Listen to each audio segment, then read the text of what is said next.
Perfect. So as far as I remember, we had finished lymph and we were about to start with the circulatory system, right? Can someone confirm this? I guess we finished WBC and what is lymph as a part, and then this we had done for sure, I remember. Yes. Okay, so then we will start with the circulatory system. Okay, so again, I'm not revising the last part because that was relatively easier, except the WBC part, where you can revise from that particular chart which I had given. So now, in general, when we talk of the circulatory system, so from here onwards, we will be moving into the more structural and functional aspect of the heart and overall whole of the circulatory system. So there are two main types of circulation within the body, and these types are not the kind of division as such, but these are just related to a particular organs which are involved in those circulation mechanism, that is pulmonary and systemic. Now, whenever we talk of pulmonary circulation, it always refers to lungs. So whether it's a pulmonary artery, pulmonary vein, or pulmonary disorder, any of these that relates to the word lung. That means even the pulmonary circulation is related to lung. Now, without even looking at the description there, we simply know lungs are the place where the exchange of gases happen. That means the carbon dioxide is exhaled or given to the lungs, and the oxygen is taken inside the blood. So this oxygenated blood goes to the heart, and whatever is blood coming from like with carbon dioxide, that is given to the lungs from the heart. So this particular type of circulation where the blood which is oxygenated is being carried away from the heart, and the blood which is deoxygenated is carried towards the lung for oxygenation. This particular type of circulation is called as pulmonary circulation, right? I assume that you people are not overwhelmed by these different terminologies, pulmonary, deoxygenated, oxygenated, and so on. But it's very simple in a way. Whatever comes to the lung and whatever goes out of the lung, that is the one which comes towards the lung, that is obviously going to be coming there for oxygen addition, right? So that means it has a lot of carbon dioxide, and then it will come to the lung, it will get exchanged with the oxygen, and that will move away from the lung. So this particular part of the circulation is called as pulmonary circulation, and it is related to the lungs. The second type or second portion of the circulation is the systemic circulation. That is when the blood is carried from heart to different body tissues and from body tissues back to the heart. So from heart, it will carry oxygenated blood because all the cells, they need oxygen. So from heart to the body organs or body tissues, that will be carrying of the oxygenated blood. And after utilization of the oxygen, the cells or the tissues, they will send back the carbon dioxide in the blood, and that will be carried back to the heart. So that part of circulation is called as systemic circulation. So these are the two types, that is pulmonary and systemic. Now, yes. So pulmonary circulation is just between the heart and the lungs, and systemic circulation is throughout all the different tissues and stuff. That's the difference, right? Correct. Okay.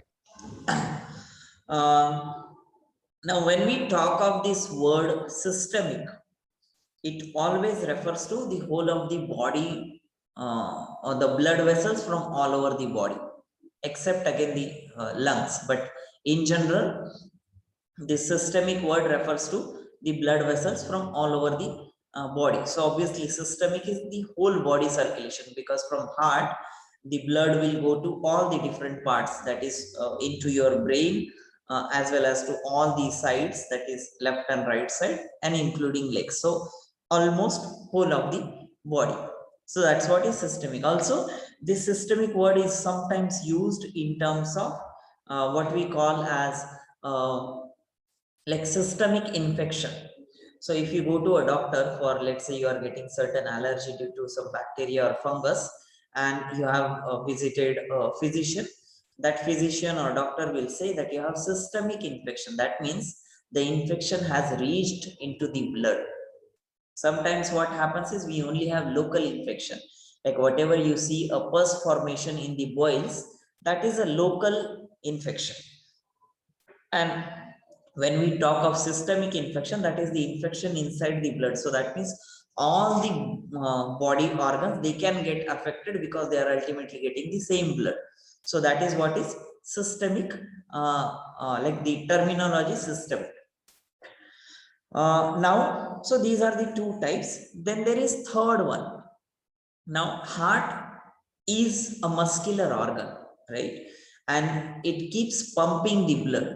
And but for this pumping action, it needs energy. For this energy, it will need oxygen. And this oxygen is supplied again through blood to the different heart layers, right? So there is another type of circulation which is providing the blood to the heart, and that is called as coronary circulation, right? Coronary circulation is specifically the circulation to the heart. That is, corona is like a crown, right? So that is the top part of the heart which is getting the blood circulation, which is known as coronary circulation. And the reason why it is separate is obviously heart is also one of the organ, and it needs energy to pump the blood, and that energy is like gained through the oxygenated blood supply. That is coronary circulation. And this whole process of circulation is also called as double circulation, because within one cycle, the blood passes through heart two times, that is twice. Once as oxygenated and the second time as deoxygenated. And that is what is, that is why it is called as double circulation as well. Double circulation is not a type. Yeah, the whole of the circulation within our body, human body, is called double circulation, because the blood flows through the vessels or through the heart twice. That is, once as oxygenated and once as deoxygenated. That's why double circulation. Any doubt here, anyone?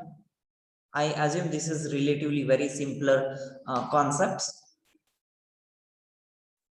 Okay, so let me show you here. Yeah, so whatever you see here in this right hand side diagram that is shown in red vessels, that is your systemic circulation. That is, from heart, the blood is going to the different body tissues, and also it is brought back to heart. That is what is your systemic circulation. And pulmonary circulation, now this is not the pulmonary circulation here. Yeah, don't look at this left side human figure. The pulmonary circulation is only from the lung to the heart, that is the oxygenated blood, and from heart to lung, that is deoxygenated blood. That particular part is known as pulmonary circulation. Now this diagram is little deceptive here, in terms of, if you do not understand a little concept of this, what is blue and what is pulmonary and what is circulation systemic and what is red, then it will create a lot of problems. So you can just ignore this for the time being. What you need to remember, from heart to all the body parts is systemic. That is perfect here. That is the systemic circulation. From lung to heart and heart to lung, that is your pulmonary circulation. And what is shown here as a mesh here is the representation of the different body tissues. But like I said, it can become very complicated if you try and understand this diagram. So you can simply ignore this.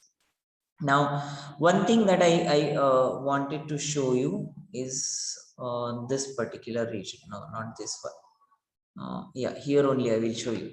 So there are, from the heart, there are majorly two outlets. rather only one outlet, one of like one outlet, and then it separates into two branches.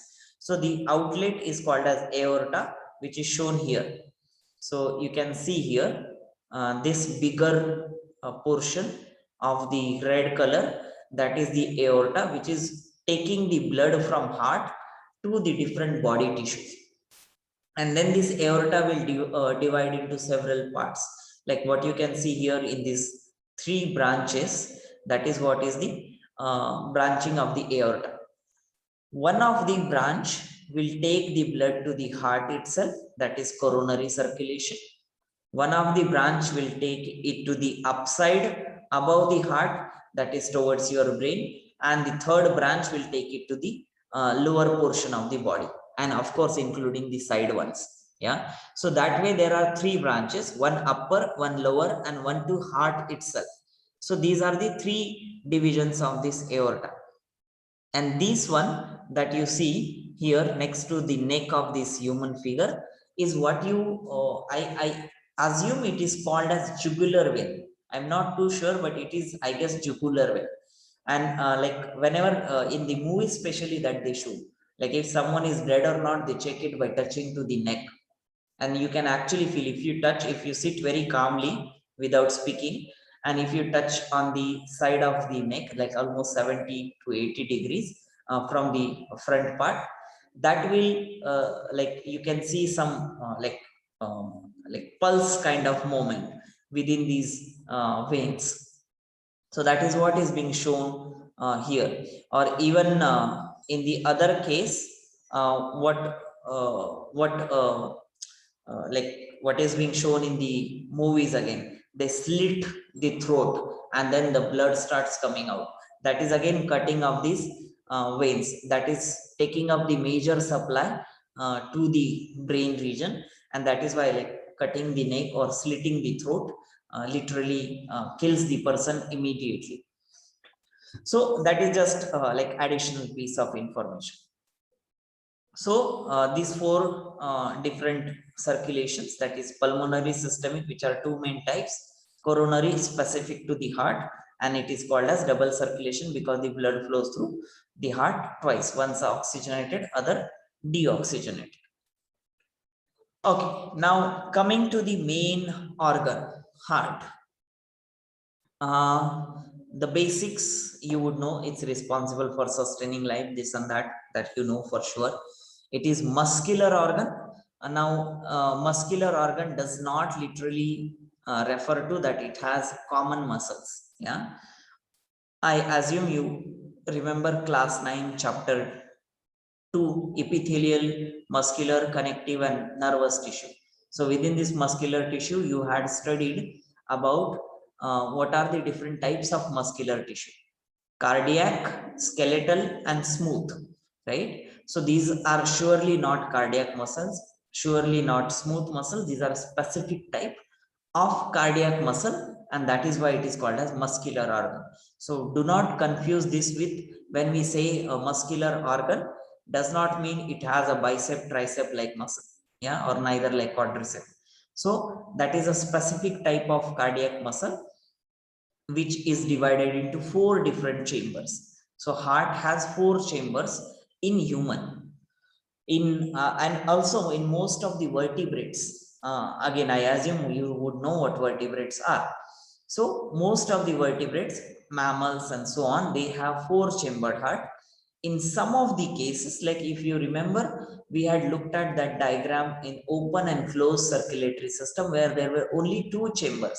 That's just a pipe like structure which has a little enlarged hump, and that particular two chambers, they act as a heart by contraction and relaxation. So that is what is like in other organisms there are also two chambered heart or three chambered heart, but in human and in most of the vertebrates or mammals we have four chambered heart. The size of the heart is approximately like your clenched fist. When you close your fist, that is the actual size, sorry, not actual, the approximate size of the heart in your body. And the human heart functions throughout the person's lifespan. That is very, very obvious, right? If it stops, the person is that is gone, right? So the heart actually functions throughout the lifespan. That means almost from the even during the pregnancy, that's when the heart has started forming, somewhere around, I guess, third month, at the end of like 6 10 4 plus 4 8, at the end of 10th week, that is somewhere in 2.5 months, the heart starts forming, and around the end of third month it has developed substantially. So that way, from that time till the person is alive, like let's say average lifespan is 60 years, so from like almost for 60 years, non-stop, continuously beating and pushing the blood throughout the body, literally not even taking a small break. So that is the efficiency of the heart, and it is one of the most robust and hardest working muscle in the human body.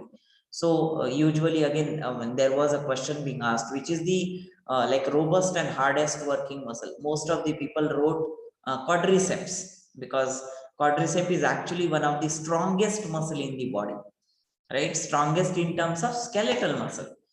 The hardest working and most robust muscle is still the cardiac muscle. I guess Bhavya has a question. Bhavya? Oh, yes, I mean, it's not really that. I had a question ki, like, when somebody is dying, like when the heartbeat stops, they put this thing, this some hot ironish thing they put. So, like, how does that actually work? I mean, the heart has stopped working for a while, but then they put that iron thing, they give a shock or something, and it starts working. I mean, but like, I don't know, I just didn't get that thing. So you are referring to when someone is dead and then they take this two plate like thing, keep it on the heart and keep pumping. That thing, right? Yeah. So it is like, so it has a specific amount of current, right? That is allowed. So usually when heart stops functioning, it stops its electrical activity also. So that is when in the most of the movies also they show, especially the Bollywood drama, right?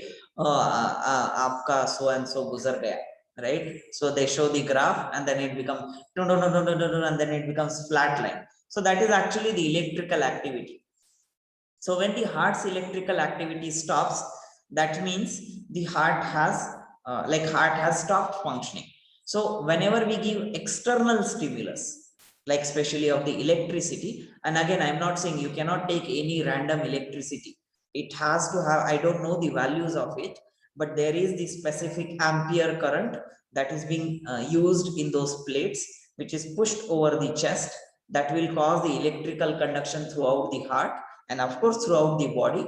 So that's literally like an electrical shock, and because of that sometimes the cardiac muscles, they get activated. It's literally like I guess when the batteries of the cars, when they are dead, they specifically call the jump, right? Jump start. Something like that. They attach it to the bigger battery and then they cause the restarting of the battery, especially in rainy season that happens.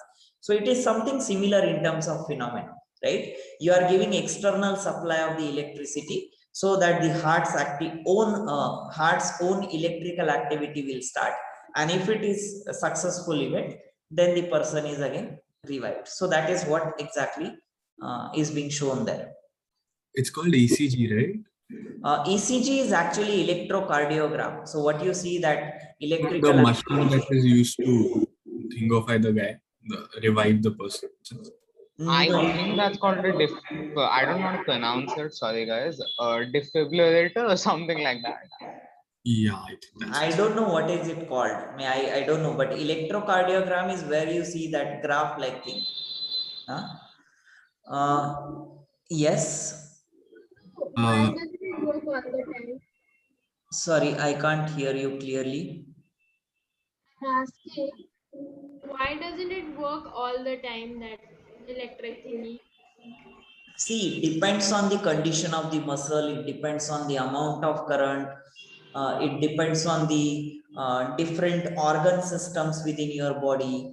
So all these events, they are like very, very important. And even if it is successful, the long lasting ability is still dependent on how fast is that happening, plus whether the cardiomyocytes, they like, especially there is a small patch of the cells, what we call as natural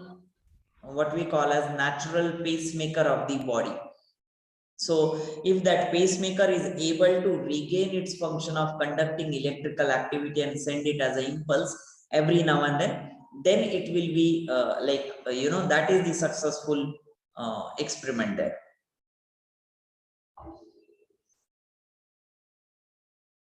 Nandan, you had something to ask? Yes. So how long does a person have before after the heart stops beating? I'm not me. Honestly, I don't have an answer to it, but logically, if I think of it, it should not be more than 10 to 15 minutes. Because what happens is, so the moment your heart stops beating, the blood starts clotting because it is accumulating at one particular place, right? The moment blood clots, then it is very difficult to go back to that fluid state of blood throughout the body, right? And the second thing that would happen is because of the stop, like the pumping action being stopped of the heart, the cells will not get oxygen, right? The moment they don't get oxygen, they won't do the function, and they will also start slowly dying. So depending on how much span is there from the death to this actual dying of the cells and completely clotting of the blood, that is the time you would have as such. And I would assume it to be not more than 10 to 15 minutes. But And that is also too much, I feel. Maximum 5 minutes, I guess it should be. And how long does an average heart attack last? Cardiac arrest? How long? Cardiac arrest. No, I didn't get what is the question He's exactly? asking how long does a heart attack on average last? Again, it depends. Like usual cardiac, like what we called as myocardial infarctions or so, these events, they can last up to a minute or two, like that sudden surge. But the physiological event, they can happen even up to like uh, 10 to 24 hours. That depends on the situation, how weak is the heart, what is the kind of condition. If it is associated with other conditions, for example, atherosclerosis is like deposition of cholesterol, that fatty substance, on your blood walls, blood vessels. And then because of that, the blood vessels becomes very thick and they lose their elasticity. Now if the heart is trying to pump the blood through those non-elastic blood vessels, and if the pressure suddenly rises due to the increased demand or whatsoever condition, then there is a chance of heart attack. And like this is just one condition. In other condition, the pacemaker has stopped working, that is another one. Third condition, it can be actual blood clot passing through the heart, right? That can give you like, I don't know if you have ever experienced the kidney stone. Like it pains so much for people, right? Because a small stone, even a millimeter kind of stone, is trying to pass through very tiny vessels or a tubular structure. Same is the condition with the heart also. So that depends on what situation are we talking of. So it usually, that surge of pain usually lasts for a minute or two. But the physiological event, they can go up to like even 24 hours. Interesting.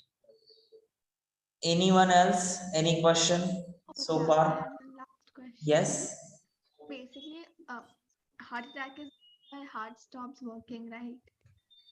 Heart attack is, yeah, kind Yeah, of. it's like people get to know when it's a heart attack. So it's like when the heart stops working, it contracts or something like that. I don't know. I'm asking. Not exactly contract as such. So, like I said, if something is stuck in between, like that is causing a blockage of blood to flow through, right? And because of this situation,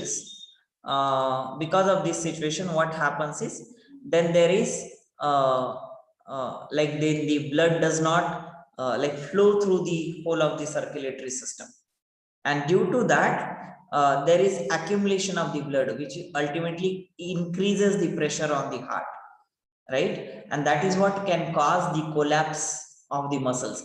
It's simple, you might have experienced this term or this particular phenomena with you sometime. When you walk for really long distance, at one point you feel like if you just stand without doing anything, you will just collapse, right? I don't know if you have experienced this, but that is the something similar situation. Or if you have done a lot of workout, then at one time point you literally feel like now you have no more strength to even hold like small ball pen or pencil, right? So it is like that stage of muscle where it is not able to function properly, so the muscles they fail to contract and relax, and that is what leads to the heart attack.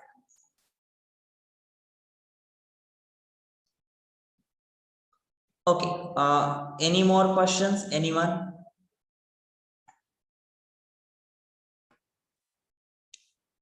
Sorry, Aditya, I had to mute you, there was some background noise. Yeah. Yeah, no issues. So I just had a question. Uh-huh. Basically, one of your slides, yeah, one of phones. Give me a minute. Yeah. So on the slide says blood levels, oxygen, hormones, glucose, etc. So parts of the body, but like I get it doesn't react with oxygen like that reaction we know, hemoglobin and all. But what happens with hormones? Like, doesn't it react with hormones and do some funny stuff? Not really. Why would blood react to the hormones? See, these chemicals, they are usually like inert until and unless. So most of the body like chemicals, if I can call them chemicals within your body, they are neutral in nature, right? Okay. Most of them, like I'm saying, because these are merely physical interaction. Physical in the sense, like even if it is a hormone is like lock and key, right? A particular type of key will only fit to particular type of lock, right? And that is merely a physical entanglement with each other. So that is how the hormones or proteins they function within your body. They just go and bind to certain receptors, then they will cause a change in the shape of those particular proteins wherever they are binding to. And then it's simply, like if you pull my collar, obviously the back side of my shirt gets a little tightened, right? That's the analogy that these proteins function. Like they distort their shape due to some binding at one particular site. The other side of the protein, it will distort the shape, and because of that it will lead to certain chain of events, and that is what actually happens. So it is not a physical reaction as such, though there are sorry, it's not a chemical reaction as such, though in some of the cases these are chemical reaction. Like for example, synthesis process of hormone or synthesis of neurotransmitter, these are purely chemical processes. Yeah. So in other words, they do not really like cause the chemical reactions, and they are pretty neutral to the different chemicals within the body specifically. Okay, so shall I move forward now?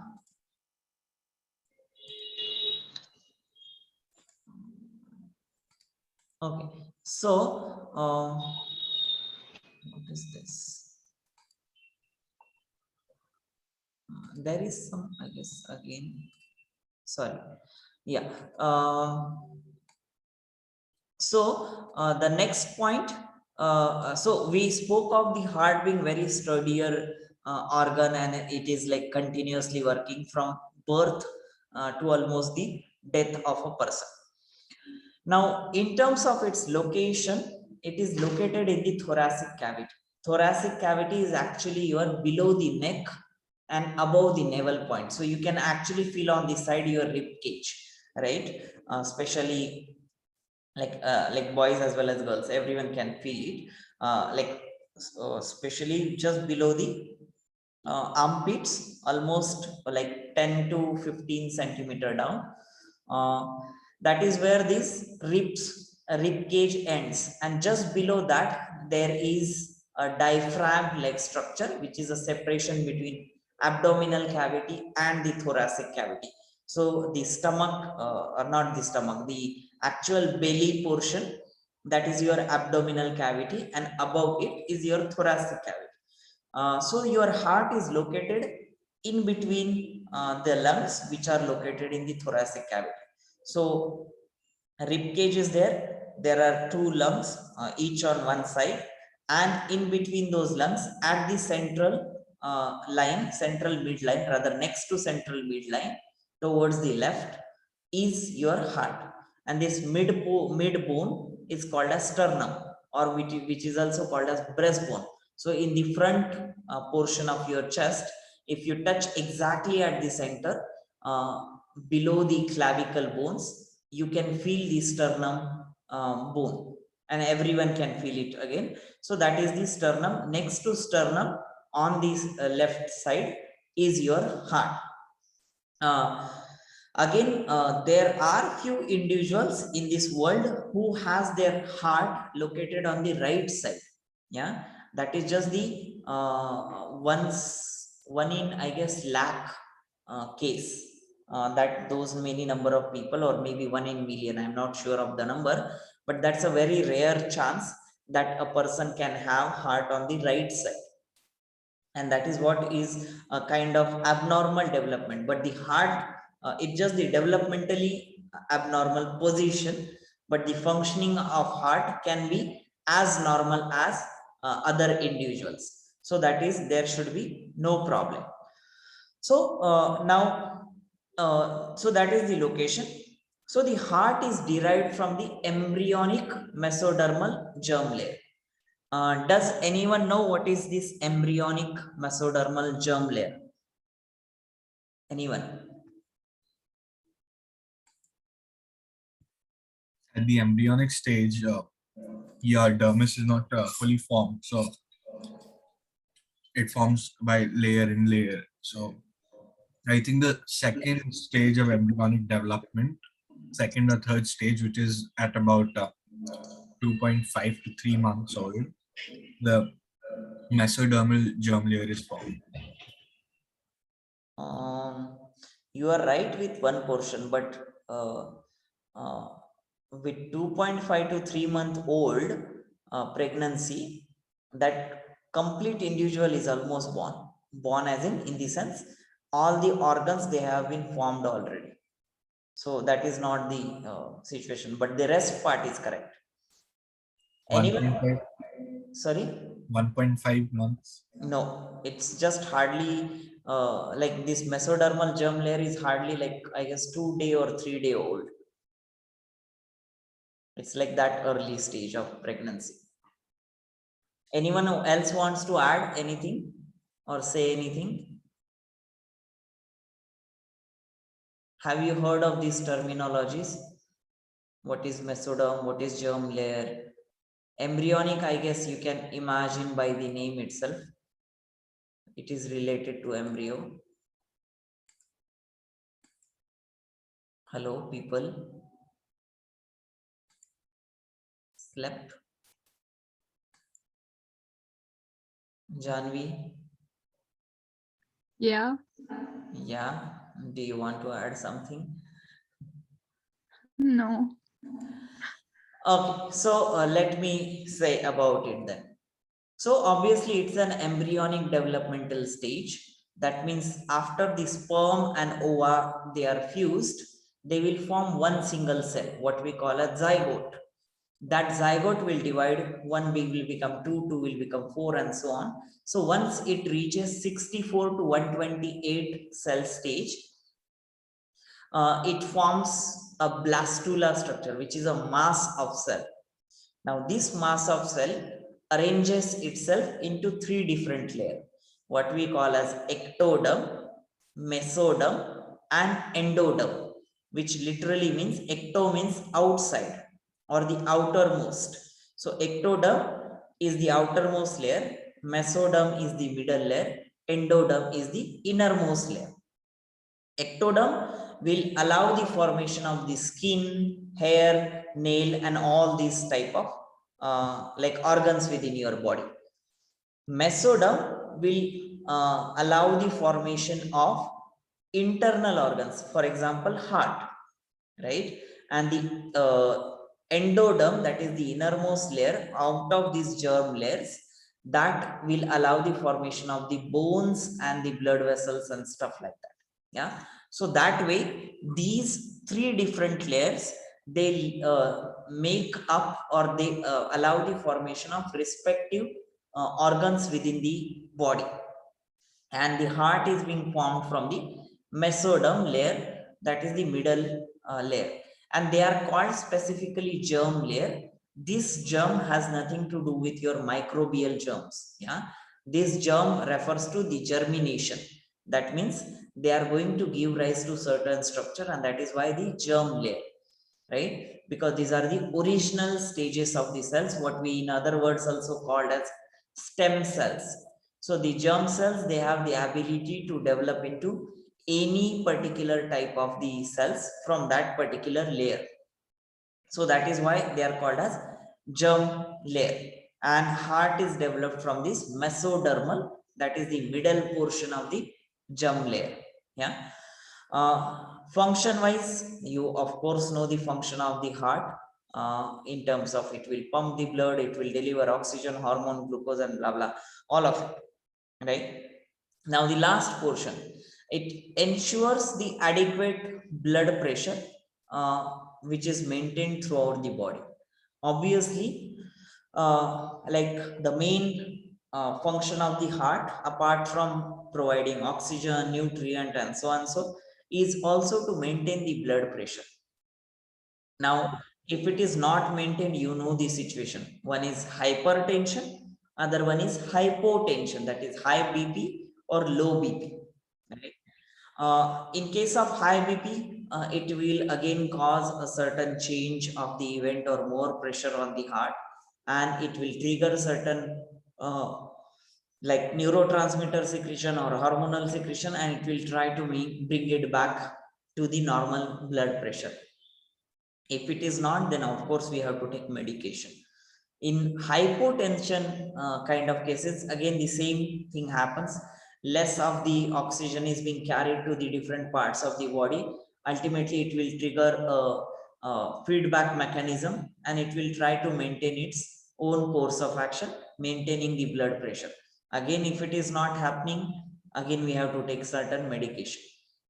Now, there is very interesting phenomena that you might have observed, which is related to the blood pressure, which is called as orthostatic hypotension. So let's say I'm sitting like this, and suddenly I get up, like in a fraction of a second, I just get up. Now that particular type of, and then during this situation, I feel a little dizzy. Like this happens to most of the people if they are sitting on the floor and getting up, or they are sleeping and then they get up, or they if they are suddenly moving to their left side, and that is the blood is kind of like pushed due to the gravity, either down throughout the body, and that is when it creates a hypotension like situation, and that is called as orthostatic hypotension, because it is against the gravity. Orthostatic, ortho is upright, static is stable, but in this case, it is because you are making it, the movement is against the gravity. There is a hypotension like feeling. That's why you get a little dizziness, and that is the orthostatic hypotension. And it can happen to anyone. If it is happening less, it is an indirect indication that your heart and your circulatory system is in more healthy situation. If it is happening quite often, that is a sign that either a person is anemic, or it has low blood pressure, or it has less oxygen carrying capacity, and so on. There can be several reasons, but not having this orthostatic hypotension often is a direct indication of like having a healthy heart. Okay, any questions here? Anyone? So, Yes. so like emotions like fear and something can also trigger hypertension or hypotension. Yes, because they are directly linked to the brain and the actions within the brain. So what usually happens is, like, let's say you are kind of stressed or afraid of something, or you are angry. All of these are the emotional events, right? And there is this emotional center within your brain called as amygdala. Now this amygdala will secrete certain neurotransmitter. It will trigger a chain of event of neuronal transmission. It will go and act on different organs, causing the secretion of adrenaline or blockage of adrenaline. Either ways, whatever that particular emotion is, and depending on that, the actions will change. Most of your what we call like the involuntary movement, they are controlled by these two systems that we know of. One is parasympathetic and sympathetic, that is adrenergic.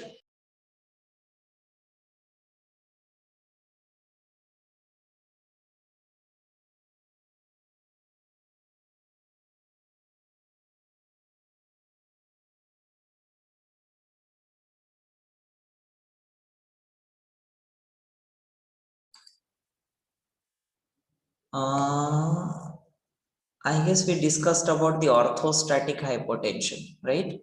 So that part is clear to everyone as well, though it is out of syllabus. But yeah, I just thought I should mention it. Okay, does anyone have any question here? I totally lost track what I was talking about.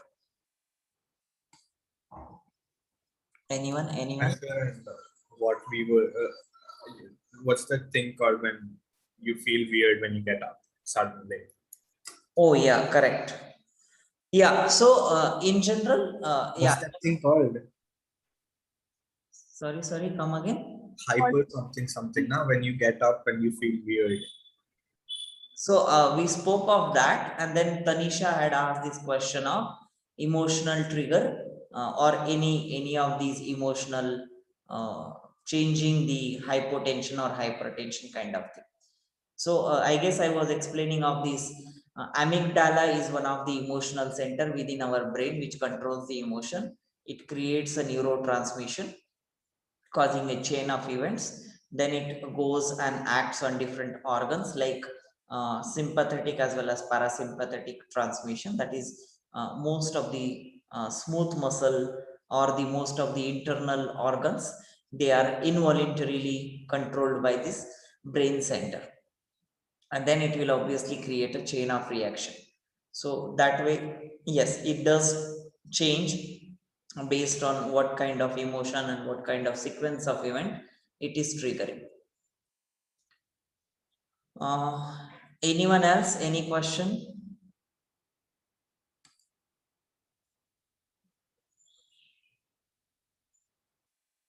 Okay, so I assume there are no questions. So we will start with this in the next class. It's already 29. We can stop here as of now. If you have any questions, you can ask.